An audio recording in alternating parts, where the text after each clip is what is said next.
Sports Minutes with Ziaul Raushan. Money FM 89.3, it's Ziaul Raushan coming to you with a special Sports Minutes report. Now, on August 27th, a social media post by actress-entrepreneur Norfazari Mohammad Yahya went viral after her son Mika was omitted from Singapore's under-16 football team. The 16-year-old, son of former Lions stalwart Baihakki Kaizan, had decided to skip an overseas training stint in Bahrain to prepare for his N-level exams. Soon after, he was told he would no longer be considered for the Under-17 Asian Cup qualifiers in November. Norfazari questioned why a young committed player should be penalised for prioritising education over football. The Football Association of Singapore responded with a statement of its own, emphasising that full commitment was required for the qualifiers and that it would act in the best interests of Singapore football. That exchange has since sparked a public debate on the age-old tension between education and sport and on issues of parental expectations and entitlement. To unpack this, I'm joined by Jose Raymond. He's a seasoned PR practitioner, keen observer of the local football scene, and the founder of TMSG, a platform that's often played the role of vigilante journalism in Singapore football. Jose, thank you for joining us. Let's get straight into it. How surprised have you been by these chain of events being played out so publicly? I'm actually not surprised by it. I mean, you see, football is a very highly emotional subject matter, and the more impact, the more effort any parent puts into their child in wanting the child to become a national player, the more they're going to be upset when decisions don't go their way. But what I'm really surprised with was the decision to actually use social media, as a means, as a tool to try and put pressure on the organization and to actually even to lambast it for the decision which was made. I think that was which was quite surprising to me. You talk about the surprise. I have to ask you this from a PR perspective. You would understand the social media landscape better than most, right? Mm-hmm. What do you think Norfazari was trying to achieve with that post? And did it land the way she had intended? I think the intent, I will not be able to explain what was going on in her mind because I don't know. But from the onset, when anyone makes such a social media post, obviously they're trying to have impact. And the impact would actually also mean that they're trying to put pressure on the organization to try to lean in and give in to a demand which is, obviously which she's upset about. Many a times we've seen organizations, kind of like cow down and kind of like just stoop down, when they're faced with such brickbats or faced with such online comments by someone who's obviously very influential in the online space. And I think the impact, unfortunately, backfired, if you ask me, because in the end, it looks like, the decision for her to use social media to try and attack the FAS did not really go down well with netizens because, the way in which it was put out was, made it look like as though it was a sense of entitlement and also trying to force the organization to accept that such a decision was bad for the son and, because the son also needed to focus on the education. So I think in that sense, let's not forget that there are many, many other parents who also sacrifice for their children and also want the same and, obviously need to be playing by the same rules. And these rules, as what we've discovered, were made clear by the Football Association. It's not behind any closed doors. It's also not behind any kind of iron curtain. It was actually quite plain that it was mentioned to everyone, all players, on 21st of May, as we had discovered thereafter. That it was not something which I expected for Norfa to do because,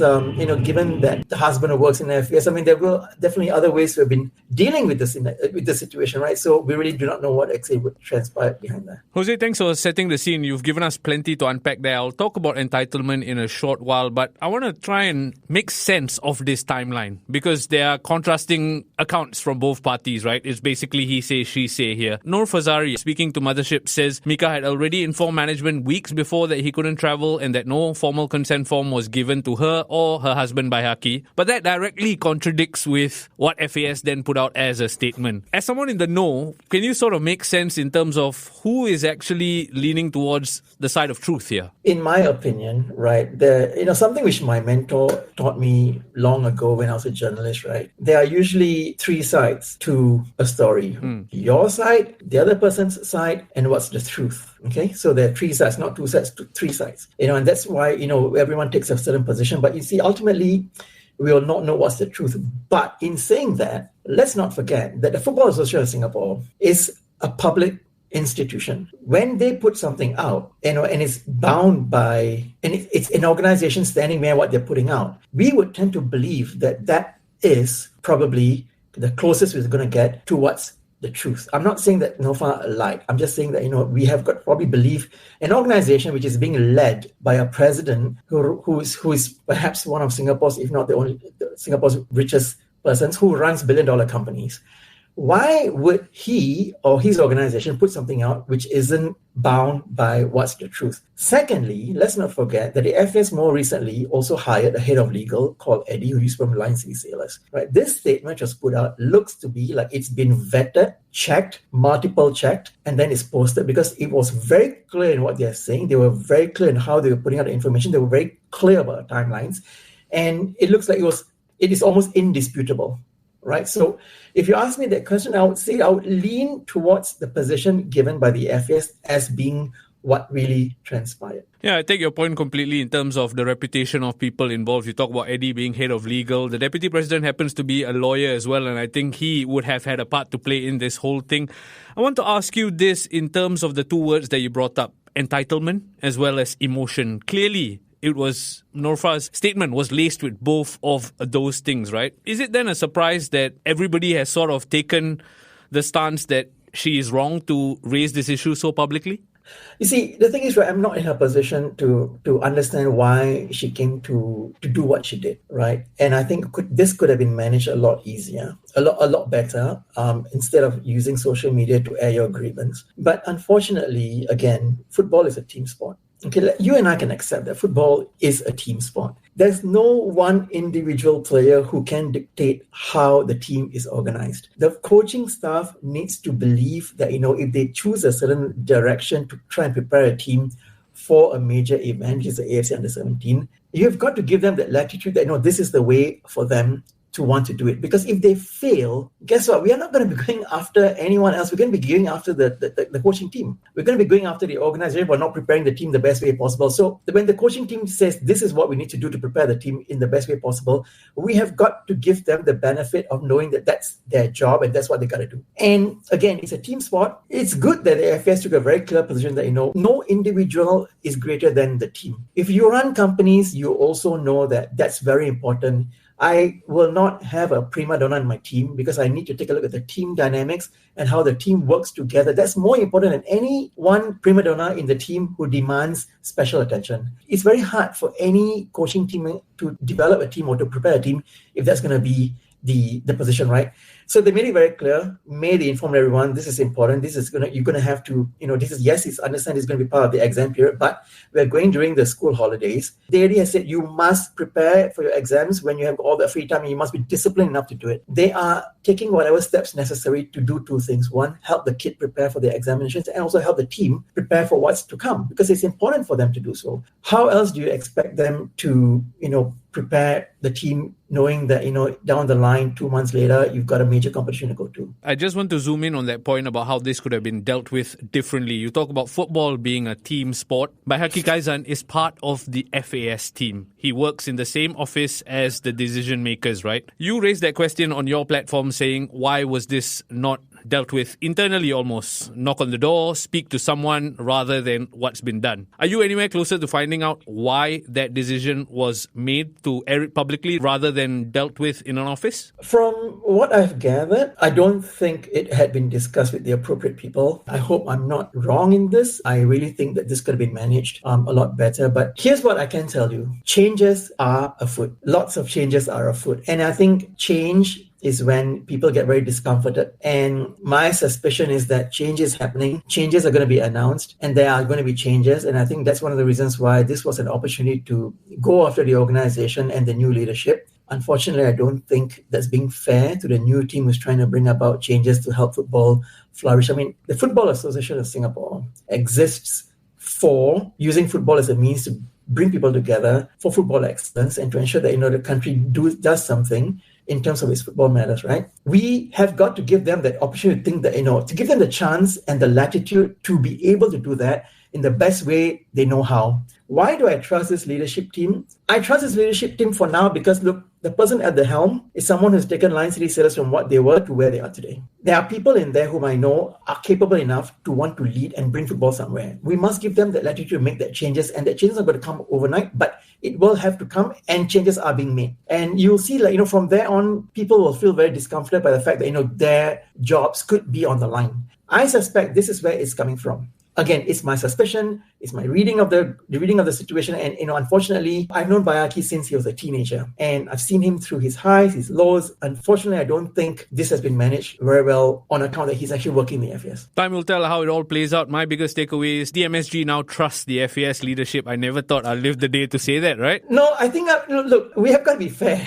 to the organization. Yes, we take very hardline positions at times. But look, again, we've got to be fair to the organization, right? They are trying. They just took over. They've just recently announced that, that there's some plans afoot. We give them the benefit of making that happen. We give them the benefit of allowing time to see some of these changes come to fruition and come to see success in some ways. Little wins bit by bit, but we've got to give them the benefit of time to see this through. We are not going to stop holding them accountable for what they're doing, right? But I think they also need to have that space to breathe and to be able to do something for all of us. Absolutely valid points. Jose, I want to touch on this. You've obviously put out TMSG's post in a very factual manner with regards to this incident specifically, right?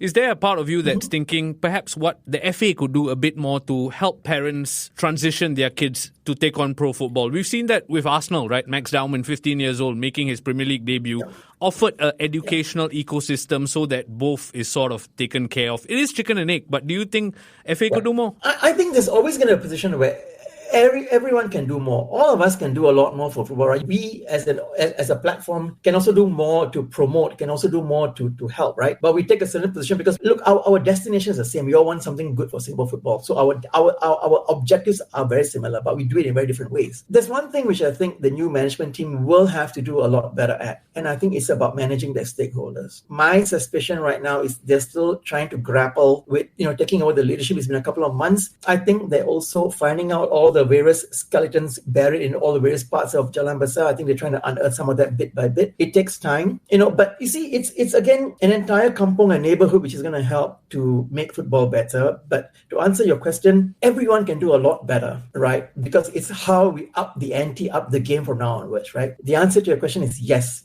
Can we do a lot better for our players, especially young ones, to be able to take football professionally? The answer is yes. I agree. But I'm bringing it back to our earlier point about what did the FAS do to prepare these kids who needed to go for this tournament, to prepare the under 17. They gave months advance notice. They made it a point to remind all the players that, the studying is very important, that, while you're not training, you have got to study. The examinations are critical. You have got to do that because, smart footballers do make, better players. They did all of this knowing that they come from a position where, studies are important in Singapore. I don't think at any point did the FAS say anything to players that studies are not important. In fact, it's the contrary. They actually said studies are important. Please prepare when you're not training, right? It's your discipline to do so. And that's the truth. What they can probably do is to ensure that, tell parents, inform parents that, your kids are going to be looked after. This is what we're going to be doing. There's structured training times. There's structured playing times. There's also structured studying times when they are away. Do not worry. Did they do that? I don't know. Final question. Amidst all of this, we've talked about the social media furore, we've talked about the parties involved, the association. It cannot be forgotten that there's a 16-year-old in the middle of all this crossfire, right? Mika Baihakki, who is, I'm sure, a talented footballer by his own account, negating who his parents are and anything like that. Surely this can't be the end of his footballing dream. No.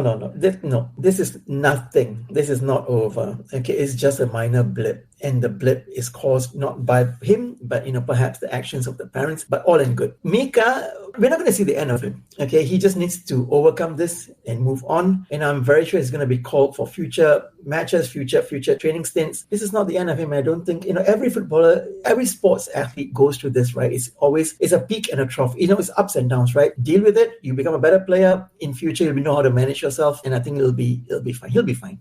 Well, for Mika's sake, we certainly hope so. Jose, thank you so much for coming on the show to provide the context as well as all the coverage you provided on this issue on TMSG. I'm sure it won't be the last time you're speaking on Sports Minutes. Take care. Thank you very much for having me. Appreciate it. Sports Minutes on Money FM 89.3.